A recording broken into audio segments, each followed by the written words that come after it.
Maharashtra today 24 news सत्य परिस्थितीचा सविस्तर आढावा। बोंदू बागेश्वर बाबावर गुन्हा दाखल करा, अखिल भारतीय मराठा महासंघाची तक्रार। सागर दणोरीकर, अकोला। बोंदू बकवासी बागेश्वरी यांनी कुठलेही शास्त्रीय आधार अथवा ऐतिहासिक पुरावा नसताना छत्रपती श्री शिवाजी महाराजांबद्दल बेताल वक्तव्य केल्याप्रकरणी त्यांच्यावर गुन्हा दाखल करण्यात यावा अशी मागणी अखिल भारतीय मराठा महासंघाच्या वतीने आज करण्यात आली। छत्रपती शिवाजी महाराज समर्थ रामदास स्वामी तसेच महाराष्ट्राच्या इतिहासाबाबत भ्रामक व विकृत माहिती प्रसारित करून बोंदू बागेश्वर बाबा समाजात तेढ निर्माण करण्याचा प्रयत्न करीत असल्याची तक्रार सिव्हिल लाईन पोलीस स्टेशनच्या ठाणेदार श्रीमती मालतीताई कायटे यांना एका निवेदनाद्वारे करण्यात आली।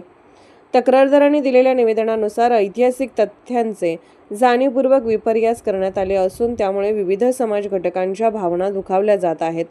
छत्रपती शिवाजी महाराज हे महाराष्ट्राचे आराध्य दैवत असल्याने त्यांच्या संदर्भात असत्य किंवा भडकाऊ विधान केल्यास सार्वजनिक शांततेला धोका निर्माण होऊ शकतो असेही तक्रारीत नमूद करण्यात आले आहे। माननीय मुंबई उच्च न्यायालय औरंगाबाद खंडपीठ यांनीही ऐतिहासिक विषयावर जबाबदारीने व तथ्य आधारित मांडणी करण्याची आवश्यकता अधोरेखित केली असल्याचा उल्लेख तक्रारीत करण्यात आला आहे। अशा परिस्थितीत भ्रामक माहिती प्रसारित करणे ही गंभीर बाब असल्याचे तक्रारदारांनी म्हटले आहे।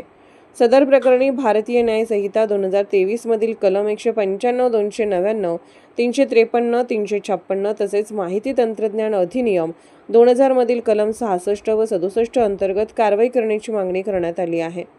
तक्रारदार विनायकराव पवार, संजय सूर्यवंशी, राजेश पाटील, योगेश थोरात, गजानन खराडे, अरुण खोटरे, राजेश देशमुख, श्रीकांत सरोदे, पंकज जायले, कल्पनाताई बिडवे, सिंधुताई पवार यांनी पोलिसांकडे समाजात तेढ निर्माण होऊ नये व शांतता राखण्यासाठी आवश्यक प्रतिबंधात्मक उपाययोजना करून दोषींवर कडक कारवाई करण्याची मागणीही करण्यात आली आहे। निवेदनावर प्रमुख पदाधिकाऱ्यांसह राखेताई पटेकर, मीनाताई लांडे, रश्मीताई पटेकर, काशीनाथ पटेकर, प्रदीप लुगडे, प्रवीण शिंदे, प्रफुल्ल देशमुख, संतोष वक्ते, प्रशांत माळी आदींच्या स्वाक्षऱ्या आहेत असे प्रसिद्धी दिलेल्या पत्रकात सोशल मीडिया जिल्हा प्रमुख सचिन पाटील गोमासे यांनी कळवले आहे। महाराष्ट्र टुडे मराठीसाठी जिल्हा प्रतिनिधी सागर दणोरीकर, अकोला।